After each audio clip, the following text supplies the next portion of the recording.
Ye be listening to the Port Sarty Podcast, the podcast for Airsoft, and more Airsoft. This ain't your Grand Landlubbers podcast.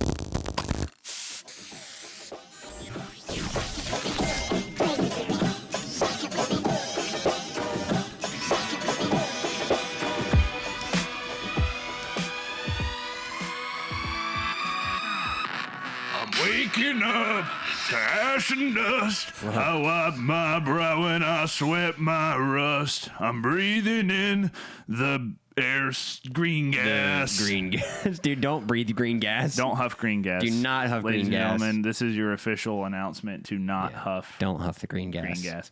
It's bad for you and probably illegal.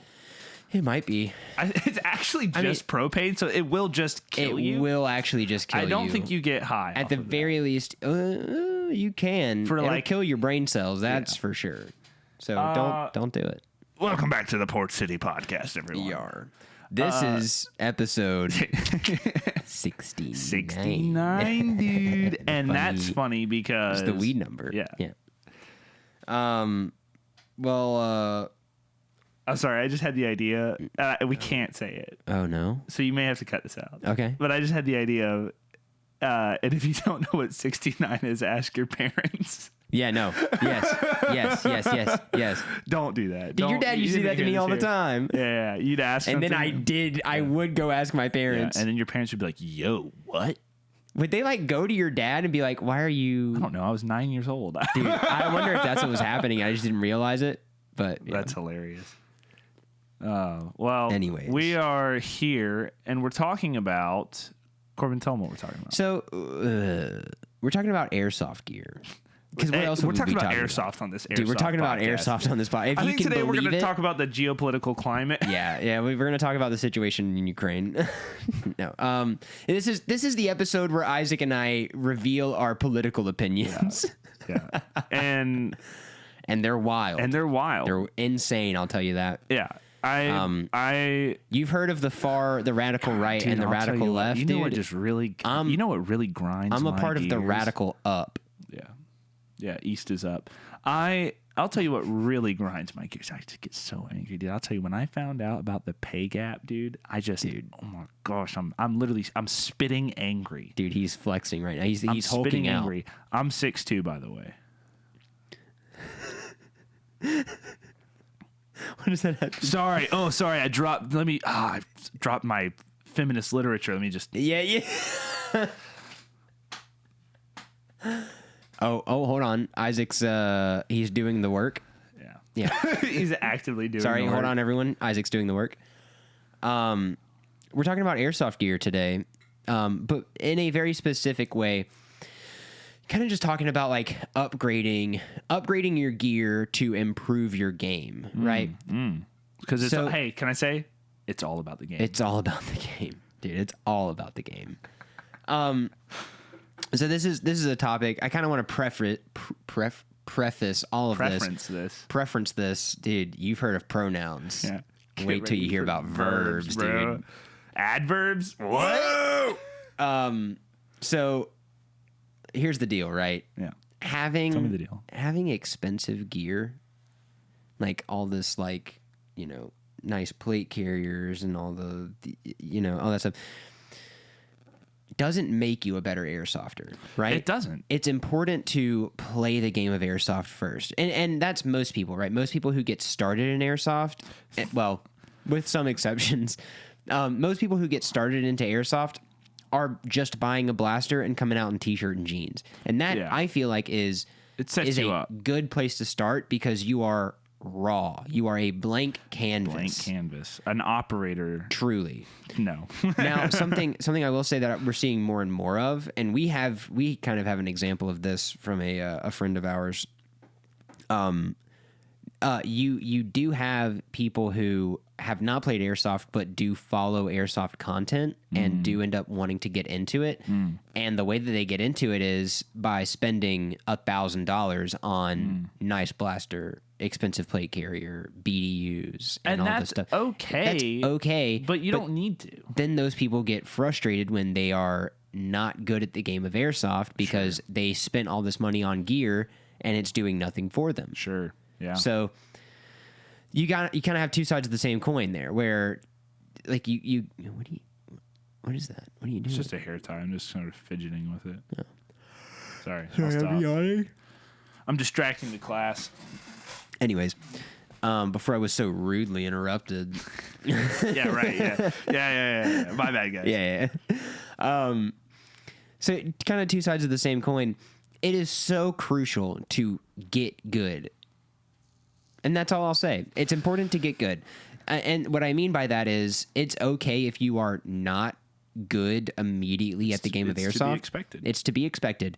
What I think the mistake is, oh, I'm not good at airsoft. It must be my blaster. Yeah. It must be my boots. It must be my plate carrier, my mags. And sometimes it is.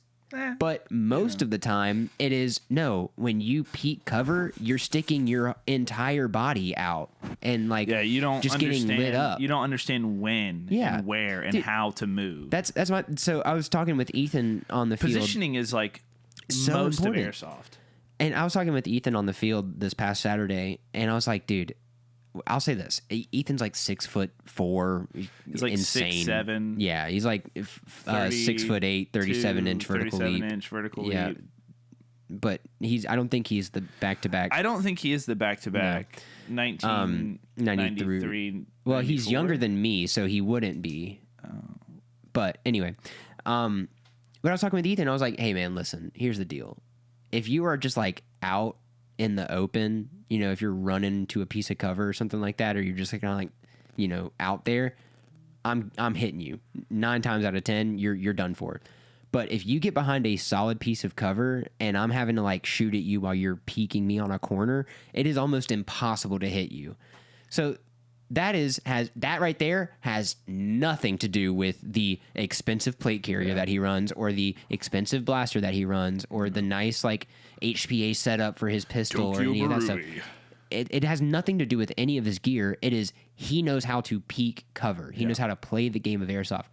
That is the most important thing when you're starting out, is learning how to play the game of airsoft. Can I tell you something? You can. I almost encourage people to get a regular to low quality starter blast. Like don't buy something that's junk. Not anymore, dude. Well, you know what I mean? Like Lancer Gen 3 even the Gen exists. 3, they're good. Like they're really good, but they're not like, it's not a Crytek. well, I mean, It kinda it is. is basically. But like my point It's not is an average. my point is get a entry level blaster. It can be something nice that'll last a while, but don't spend $1,000 because you don't even know how to use it. Mm-hmm. So like for us, when we started using, I think a lot of people, they start buying the cheapest AEG they can find. Yeah. That forces you to be good Truly. at your movement, at your position. Because you're only shooting like 20 feet. Yeah. You're shooting 20 feet, so you have to like run up on the dude to hit him. So and like it'll force you to look around and understand your lanes of fire, your like optimal pieces of cover, like and playing at a field consistently also does that. Yeah. You learn very quickly where the best places to be are. And then once you take it a step further, you learn where the best places are to cancel that. Like when Mark is in a spot sniping, learning how to go, all right, I need to position myself here because this is his blind spot. Yeah. You know? Dude, like those are the types. speaking of Mark, that G36, that new liked it? G36. No, well, yes, everyone loved it, but we were playing Nuketown, and there's that side window upstairs. So you got the two main windows. Hold on, are you going to tell all my secrets? Well, this is I'm Mark's. just kidding. This is Mark's secret. He and I have the same spots. Yeah. We bond over our like little sniper spots. That's so cute. That's so I love precious. it. We'll be there, and I'll be like, dude. You guys are adorable. I'll be like, dude, you know the spot. He'll be like, oh yeah, oh yeah. oh yeah. Nobody can stop you. So he's in that window, and it's yellow house Yeah, of course. upstairs, and it's the very side of the building. So at the top of the stairs, there's a window that peeks out to the fence line where the Bronco is and all that stuff. If you know, you know. And It's unstoppable. I get behind that Bronco, and I start sending BBs through that window because I notice that I'm taking fire from that window. Yep. I start sending BBs through there, And after that game, he's like, "Dude, you got me right in the stomach with that." And I was like, I didn't even like. I knew You can't see I through didn't that know it window. was him, and I didn't even think I hit him. I saw movement there when I started shooting through the window. Yeah. I saw something move. I didn't realize that I hit him. Yeah. But yeah, dude, so good. Hilarious. But positioning is important. I had to know, oh, we're taking fire from that window, because that window has a clear line of sight on the front of the bus, but the front of the bus does not have clear line of sight on that window because there's the telephone pole in the way. And so it just barely blocks it, and you can't send your BBs through. Yep. So I was like, I told the guy, there was another guy on the front of the bus with me. I don't remember who it was, but I told him, I was like, cover me at the doghouse. I'm going to swing to the Bronco, try to take out that window. And I did. But you have to know, like playing Nuketown a bunch, I knew, and I'm playing with the same people over and over again. I knew, oh yeah, that's a good spot that someone's going to get in, and they're going to be able to hold us down. We got to take that out. So I made a move, and it was good. Yeah. So yeah. Can I say? Yeah. I know we're gonna get on to the rest of the podcast, but I mean we're sort of just talking about Because this stories. is important. Can I tell you another maneuver that people never expect? Laying down. Well, you know me. Yeah. You know me, dude. Laying fully down. I hit one No of those. one expects the tall boy to be prone. You know, no one ever does. Yeah. But no, another trick that really works if you have like 2 or 3 people that no one's ever ready for is from yellow, run up to the truck, get one guy on the back of the truck, Looking at the ramp? shooting across the ramp into their the back corner of their house to suppress them from peeking out of the spawn. Like they come up to the house and then lean around that corner. You get your second guy to swing out and pivot and shoot into the windows, and a third guy can fully rush up to that car right there. Yes. And that spot, if you are on yellow side at that car, you are cooking with gas. Oh, yeah. No one ever looks there, because what madman would run all the way around the ramp up to that car? And it's much safer because Because if they push bus, you're covered. If you're sitting at that car from the greenhouse side, somebody swings around the front of that truck and you're done for. Yes. And you don't have time Someone swings around that bus, Somebody swings around that bus. you're good. Yeah. You've got them. From the yellow side. Yeah. It's a really good spot. No one ever goes to. Yeah. Except maybe sometimes Max. I'll keep that in mind. Yeah, it's good. Yeah. So And obviously getting into truck is just you win. oh yeah, you win. Yeah. So playing the game of Airsoft is important. Learning how the game is played, learning how you maneuver, how to peek cover, how to push, how to run in Airsoft is very important. It is not like just you're not going for a jog around Daffin, dude. You're running under fire usually. Hey, So- you know what's more important than that?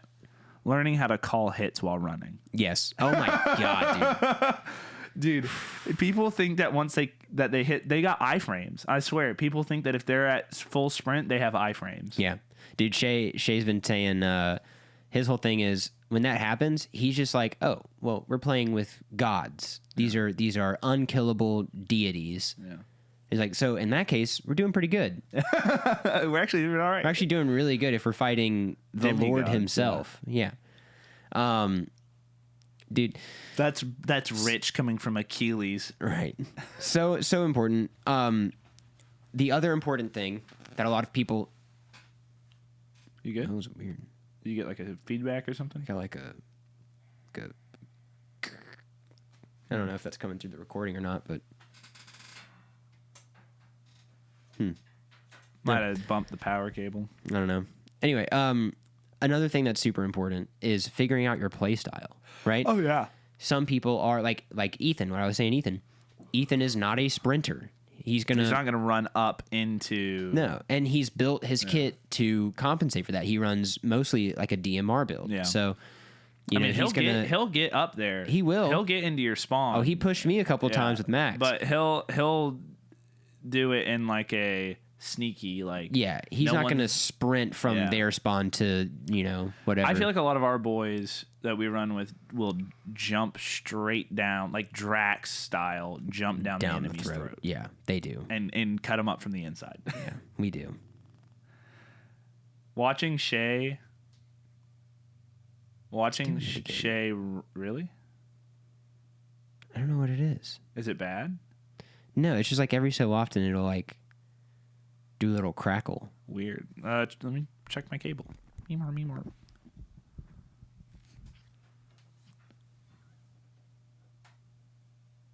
Weird. Anyway, But watching Shay like fully, like if he gets 1 or 2 picks, expect him to be advancing 20 yards. Dude, he will. And I know 20 yards, that's a lot. No, this man will get a pick or 2 and run a third or more across the field. Shay's a good example for what we're talking about. Yeah, Shay would come out with us before he even bought any gear. He came out like 2 or 3 times to see if he liked it, and he would run our like loner. Yeah, he did. He would run our loner stuff. I think the first time he came out, we gave him one of the Lancer Gen 2s, and just like a plate carrier. And then once I saw like, oh, he knows how to play. He knows how to play. He knows how to do gave stuff. him one of our Valkyns a couple of times. I gave him my Valken because I was like, running "What?" my AK, and he had an actually good. Dude, I remember the second time he played with the Valken. It was like his third time playing Airsoft. I go, you can't use my good blaster anymore. You can't use my good M4 anymore because I don't like getting shot by it anymore. I don't want to get shot by it anymore. And for reference, he went out. These aren't stock Valkyns. These are the old Valken alloy series. We've upgraded ours that have been. Bam. Dude, so unfortunate though. You know what's so unfortunate about that? You'll never use it again. I'll never touch it again, dude. Now that I got that G36, it outperforms that Valken. It really does. Anyway, I think the Valkyns were our first project like sleeper build. Acceptable. Yeah. Like that I felt competing. confident running at a milsim. Yeah, we did. We did it. And we ran it twice, yeah. So the after that last time that Shay used the Valken, he realized he was like, you know what, I am going to get into this, and he went out and bought a $300 Crytek, which is expensive. That's definitely an expensive first blaster.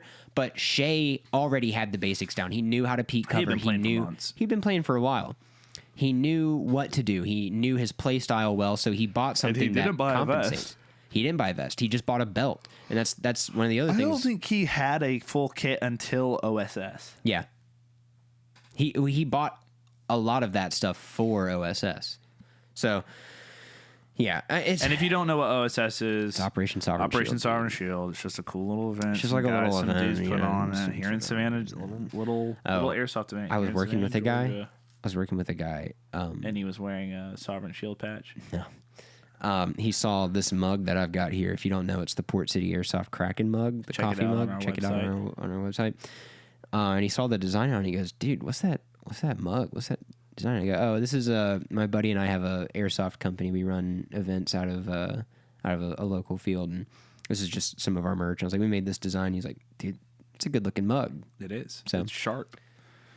Anyway, so improving your skill is important. You know, there's tons of examples of people getting into airsoft, buying expensive gear and not knowing what to do with it. And then there's examples of people buying dumpy blasters and just mags in the pockets and running the field. So you get both ends of the spectrum.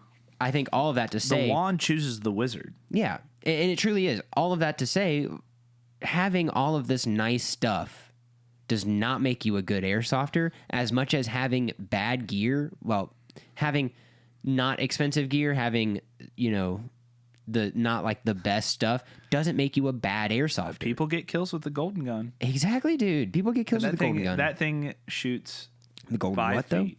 Oh, it's YouTube. Forgot. I gotta censor it. So those people just heard Canceled. dolphin sounds. Actually, I'm gonna use that. What you just did, I'm gonna use that. So, and my voice never recovered. I'm getting sick. So what happens at the point where you have gotten good, you understand how to play the game, and it truly becomes, because there is a threshold, right? For Shay, he understood. I was gonna let him use the Valken more. Like if he hadn't bought the thing that he did, I would have let him use it. I was just joking with him, but Shay realized that he was good enough to buy something nice. Yeah. He understood that he was at a point where the $100, $200 blasters were not going to perform with him. He also didn't want something that he was going to have to upgrade out of the box. So he went and he spent a little bit of extra money on something that worked well for him with his play style. Yeah. So when is it that, and it's for you to decide, when is it that the gear is the thing that's holding you back? When does, your blaster, your plate carrier, your battle belt, your helmets, your goggles, when is that the thing that's holding you back?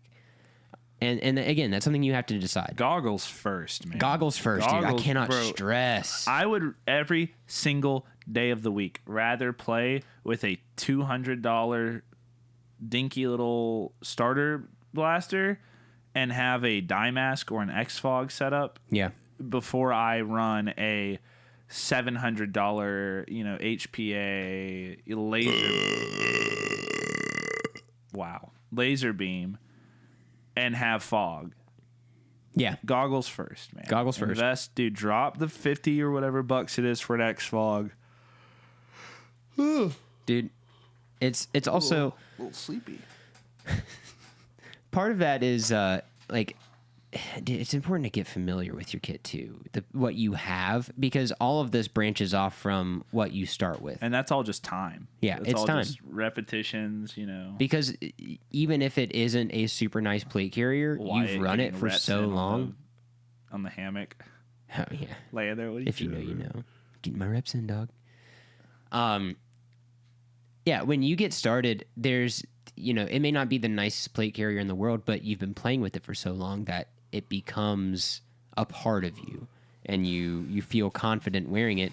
So is it worth, spending a little bit extra money for a different plate carrier that may not be as comfortable to you as, something else? So, and then from there, you're able to kind of figure out like, oh, okay, I'm having this experience on the field. When I go to hit a reload, it's difficult for me to get it out of the pouch because of these pouches, or it's, the cummerbund isn't like secured very well, so it jiggles around. It's hard to get the mag out. I can't draw my pistol. I can't, shouldering is really weird. You learn that stuff by getting familiar with your gear. That's when you can start like paying attention to your pain points and getting like, getting more acquainted with it. I'm trying to think, what am I trying to say here, dude? Just learning your setup. Yeah. Just getting comfortable. Letting your kit be an extension of yourself. And that's when you feel like if you're using your arm, right? If I'm like out here, left arm being used, and you can't see it, but I'm like jiggling my arm around. And my hand just is not closing. It's not functioning the way that I need it to. I'm going to go to the doctor. I'm going to figure that out, right? That's the same thing, right? It's getting familiar with the pieces that you have to know what you need to improve upon. And that's what, honestly, this whole episode's about. So, yeah, get familiar with your kit. Another thing to keep in mind is, I feel like I'm doing a ton of the talking, but keep going, yeah, dude. I'm letting you. You're like you're running through it. I'm passionate about it. I'm trying to let you get through this. I just like talking about this. You're good. Keep going. What? Nothing. I'm just. I actually. That's what this is for. I lost my train of thought by no. doing that. So, something else to keep in mind. A lot of the time, people get stuck in the habit, and this happens in our community, and I think that it's not a bad thing. It's not a toxic thing, but airsofters like the validation of, I have this nice piece of kit and everyone else wants it, right? Yeah, it feels good when you have something cool. It is the Crytek meme of, oh, you could have bought a Crytek. People who run Crytek blasters are usually like elitists about their Crytek blasters. And that's a very similar thing. That can happen with everything, right? I get that way about Novrich, dude. Should have just bought Novrich. Works out of the box. Yeah, that is a tough one when you have put time and effort into something, and you buy the Novrich version, and you're like, dang it, bro. Dang it, dude. I could have just had this the whole time. But I couldn't imagine Max running the Novrich G36. You know what I'm saying? Max runs a very lightweight build. He usually runs some type of either full auto pistol or SMG build. PDW. Like a PDW or something like that. I couldn't imagine him running a full length G36, right? Same for Shay. Like, I couldn't imagine Shay running a LMG or a sniper rifle. No, he would never. He wouldn't do that. I could see him running an SMG. Yeah, for sure. Because he's aggressive. He is aggressive. He likes to get up in the action. Same as Max. So I think all that to say, and that extends to kit as well, right? Ethan, for example, having nice gear, wants to flex a little bit, and that's okay. But I don't use plate carriers when I play Airsoft. So I'm not going to go out and buy a $500, JTAC plate carrier. Or whatever is that it? I don't know. JTAC makes them. Yeah. Oh geez, why am I blanking? The one that all the gun guys. Warrior Poet Society thing? Yeah, but it's not, he doesn't make it. It's oh my gosh, I cannot think right now. Wow. I gotta look it up. It's gonna bother me. Yeah, it's fine. It's like that like mid-tier operator. Let's see. I think the important thing there is just because someone runs a nice expensive piece of kit, or not even know about me, is that I will never remember the names of anything. He won't. I've owned this for years, and I still. Just because someone is running a piece of kit and they're recommending it to you, or it looks cool on them, or like it's you like the idea of it, it may not be something that is good for your play style. Like I said, I'm not going to run a plate carrier because HRT. Oh my gosh, HRT. dude! Hostage Rescue Team. Yeah, Hostage Rescue Team. Is that real? I don't know. I think it stands for hacking hot ready today to go. Hot to go. I was going to say AIRSO. I was going to say hacking rail. Yeah. Troop. Okay. Trooper. Hacking rail trooper. Yeah. That's it. HRT, hacking real trooper. But yeah, like having a piece of kit just because everyone else is running that piece of kit does not necessarily mean it's the right thing for you.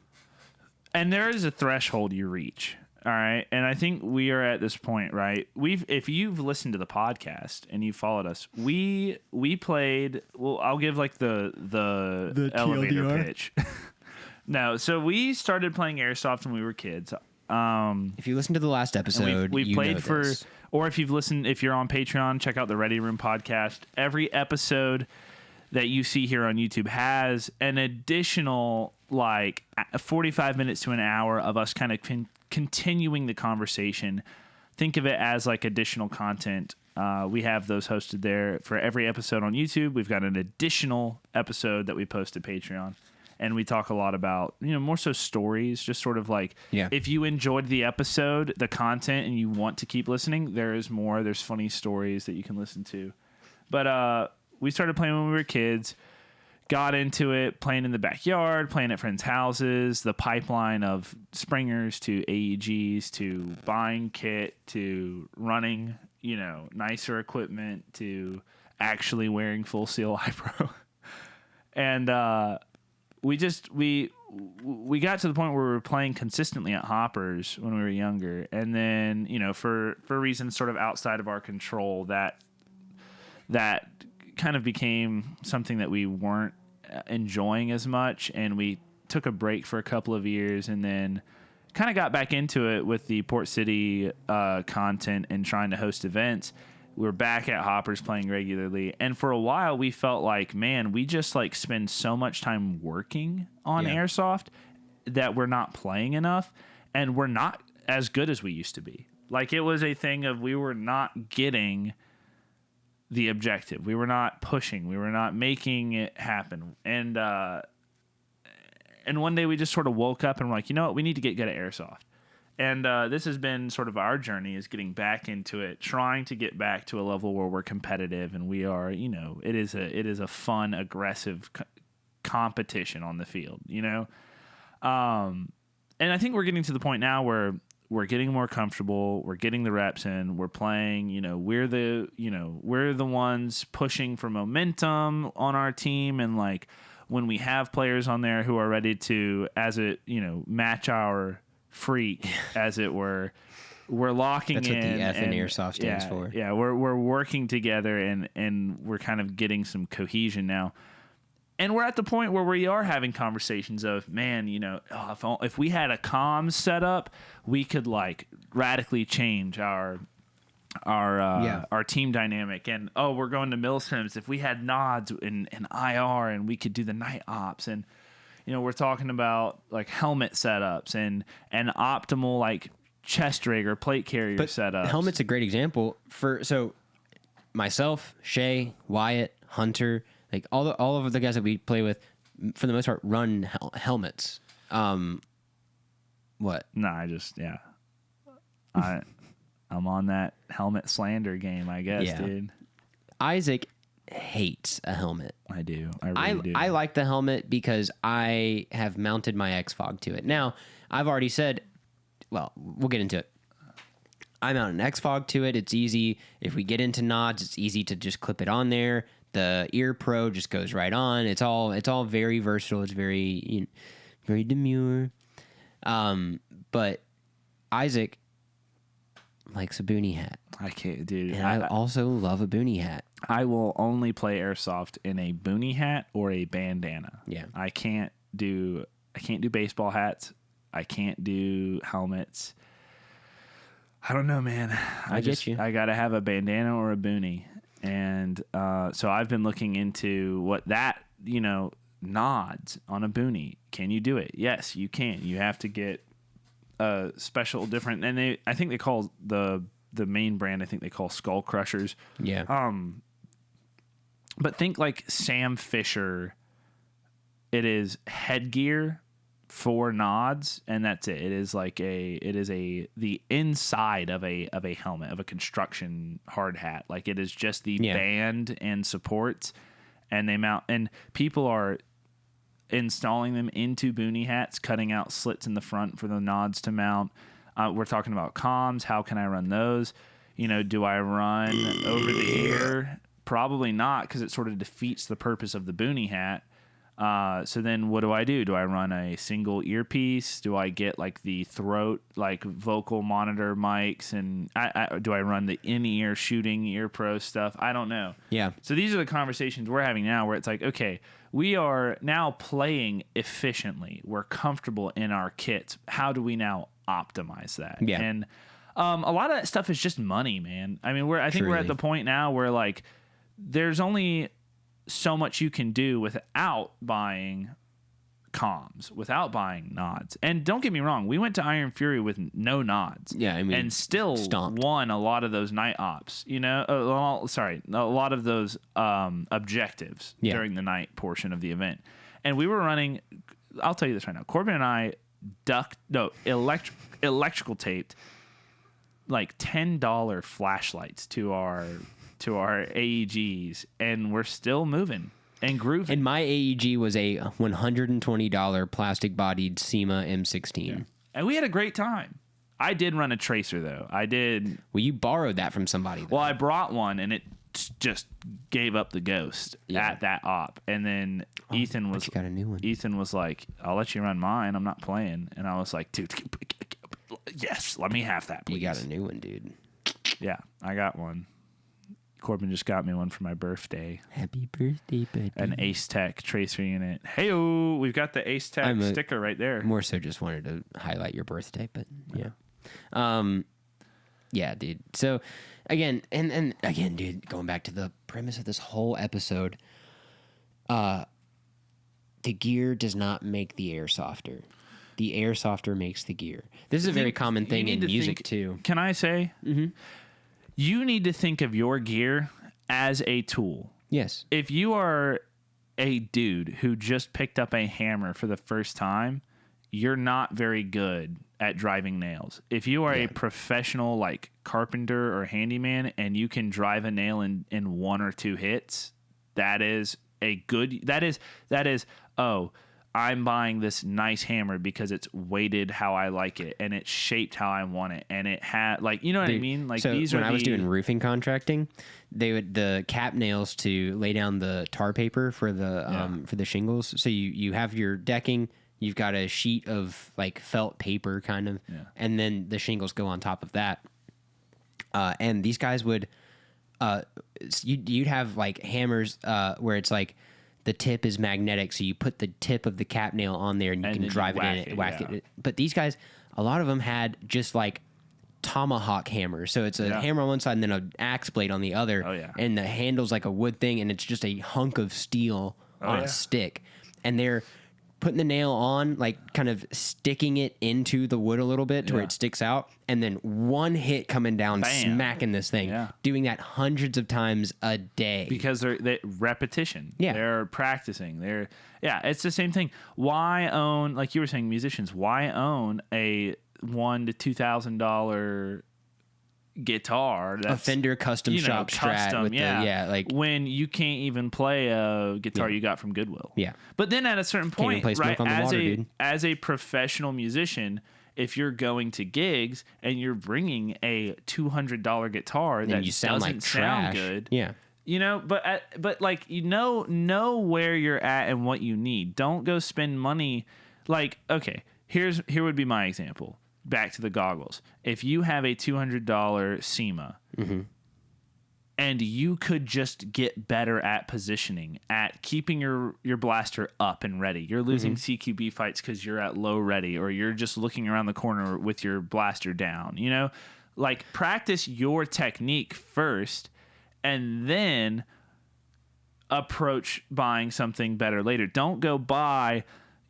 don't go upgrade from a $200 SEMA to like a $500, custom whatever if you're still fogging. So if your mags don't feed, on that point, I've been playing Airsoft for 10 years now? Is that at least? Yeah. At the very minimum. I just bought my first, the most expensive blaster I own is that Novrich G36. And it's like 350. It was 380. Yeah.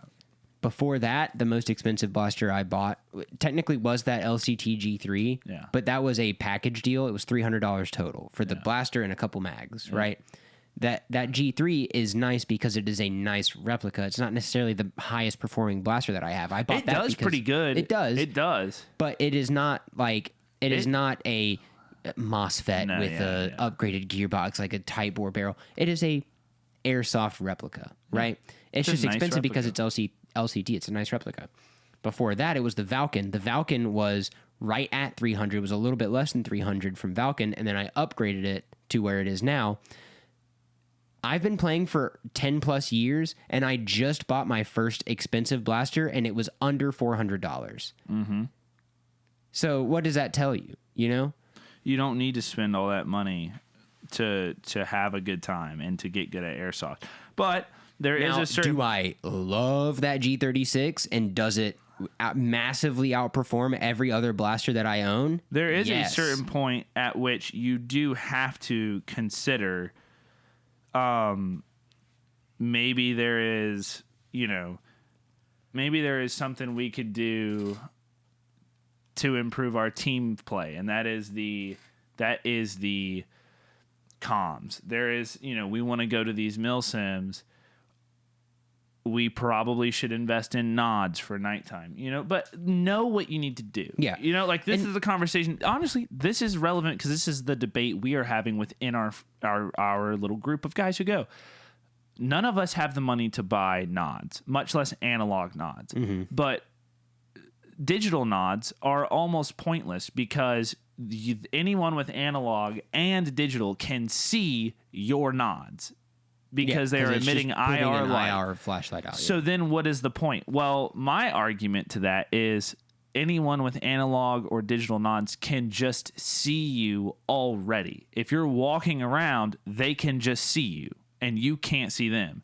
So it is, in my opinion, you are trading I see you, you see me. Now we both know where each other are. Aside from if you're crawling, if you're in a bush, there are things you can do to maneuver outside of easily detectable, stuff. But if we are just walking through an AO, I would rather them see me and me see them than I can't see them and they know where I'm at. So my argument is, why not buy some really cheap or make our own digital nods purely for navigation? When we are up and mobile and we are moving in formation and we have a whole group of people, you're not going to hide a group of 10 to 20 guys, Yeah. And then once we get into position, turn the nods off, listen, you know what I'm saying? Lay down, find cover. But then, other people feel like, well, it's pretty much pointless to have digital nods because you're just telling everyone where you're at. So, but then that goes back to maybe all we can afford is digital nods. So we need to learn how to use those effectively. Yeah. How to use those undetected, how to use those in a way that is beneficial. And that's the questions you start asking when you are at a point where you can buy gear that will improve your experience and your play style on the field. And that is honestly up to the individual to determine for themselves. Yeah. Someone who is not wanting to crawl through mud and lay down in, thorns and bushes and all this stuff, and wanting to be undetectable, and they want to just walk around, or they want to ride in a technical, you know what I mean? You don't need to buy all of that stuff. You know what I mean? You can get by with different amounts of gear for different purposes. Yeah. And, so I think, sometimes you do need to add a piece of kit, but then other times you just need to refine the pieces of kit that you already have. Sure. Sometimes it is a thing of, I like this mag pouch being here, I like this setup, but the quality of this thing is not where it needs to be. So I can spend a little bit of money and upgrade this thing, have the kit exactly the same as I have it now, but with better stuff. Yes. And sometimes that is the thing that makes or breaks. So... And I think that goes into just because everyone else is running it doesn't mean that you also have to. No. And a pro tip, like I said, we ran white lights on our blast, not even O lights, not stream lights, just regular cheap Amazon flashlight, no pressure switches, a flashlight E-taped to a blaster, and we were able to overcome thermal and nods and all this stuff because we used team tactics. We had one or two guys with nods, and they would be watching and listening. Hey, I think I see movement over here. Everyone get down, get ready. We would wait. Dude, we would lay there and wait till they were 20 feet away from us. And then I would start engaging with that tracer, and everyone would just shoot at the tracer, and then white lights on to blind. Yeah. And it was effective. It was worked. a done deal. Yeah. So... I think some of that kind of not necessarily in line with that, but that's another thing is your play style also determines the gear that you buy. So if you're a support player, in that moment, you were playing a support role. You were identifying targets, and then the rest of the team was converging on that target. Purely suppressive fire and marking. That was it. I wasn't trying to. I mean, obviously, I'm trying to hit people I'm shooting at, but it wasn't about that. It was. Why don't you tell people how many magazines you had on you during that op? All right, listen, guys. I want you to understand something about me. I have historically played airsoft with one or no more than 3 mags because I've always been, I'm not taking this shot unless it is a kill. I am sneaking, I am sniping, I am playing surgically. I am taking out targets precise, and I have learned that only gets you so far. And when you're playing with a team and you need to move and you need to take the objective, someone needs to suppress. And oftentimes it is me who takes on that role of my boys are going to move and I'm going to keep these windows locked down.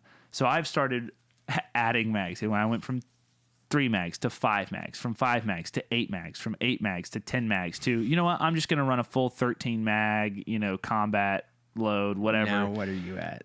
With this LBV setup we've done, and if you haven't heard, we are coming out with a whole kit video about this. Yeah. So keep your eyes tuned to YouTube for that.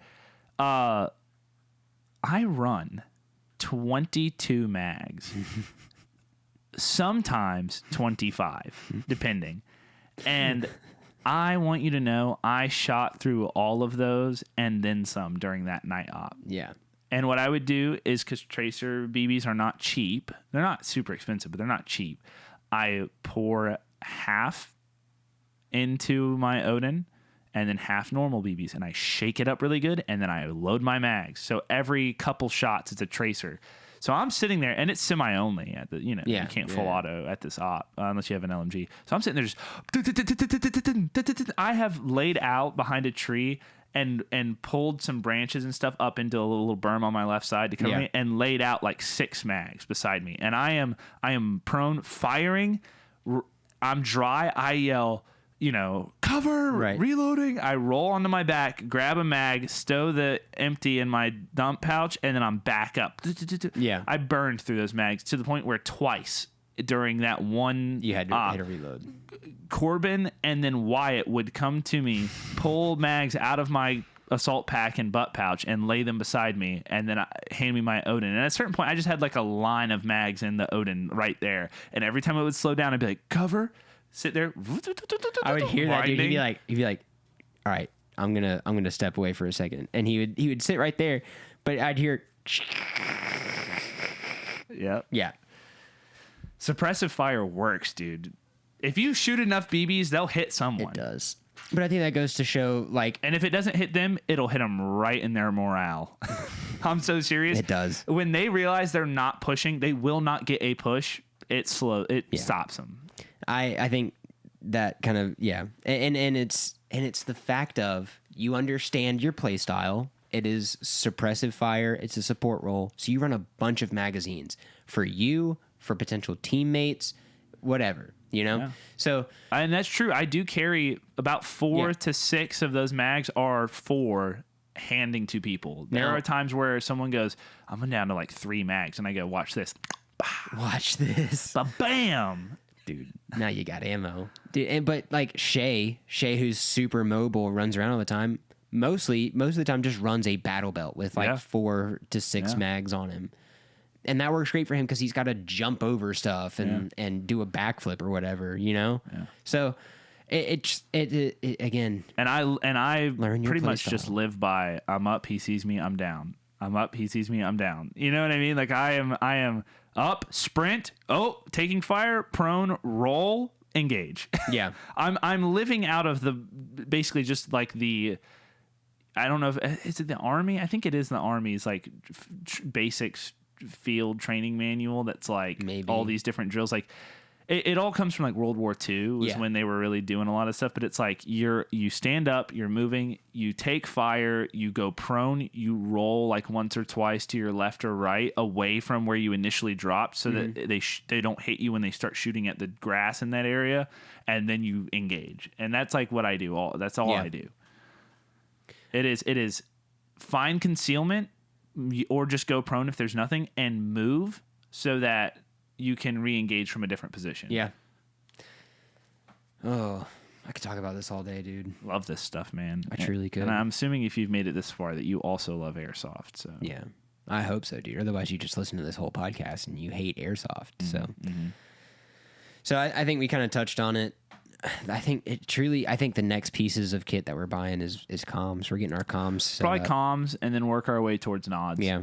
At some point, yeah. And nods not for weekend play, but no. Yeah, that's insane, dude. That'd be ridiculous. But for ops, we're going to more milsims, I don't want to be like, as much as we did do the work, and it's crazy that that's the work that they say. It's wild to me. I would have not expected combat was the work, but we did the work, but we were at a disadvantage. So it would be nice to be able to kind of perform on the level, well, not perform, but be on the same level as everyone else, have a fair, fair fight. So, well, everyone, thank you for watching. And if you enjoyed this episode and you want to see more, you go check out that Patreon, dude, because we're going to be talking more about this in the Ready Room. So, yeah. Oh, and this is on YouTube too. So Yeah. like, comment, share, subscribe, comment, hit share, that subscribe, notification bell. But if you Smack, don't, dude, if you take don't it- do any of that, take that notification bell. give it a gentle kiss. Yeah, caress it so softly. And But then, if you don't do that, if you don't caress the notification bell, then do go play Airsoft. just go play Airsoft. Go man. play Airsoft. That's the best advice we got for you. That's the whole reason for this. Go play Airsoft. I gotta pee, dude. I'm Yeah. gonna piss myself.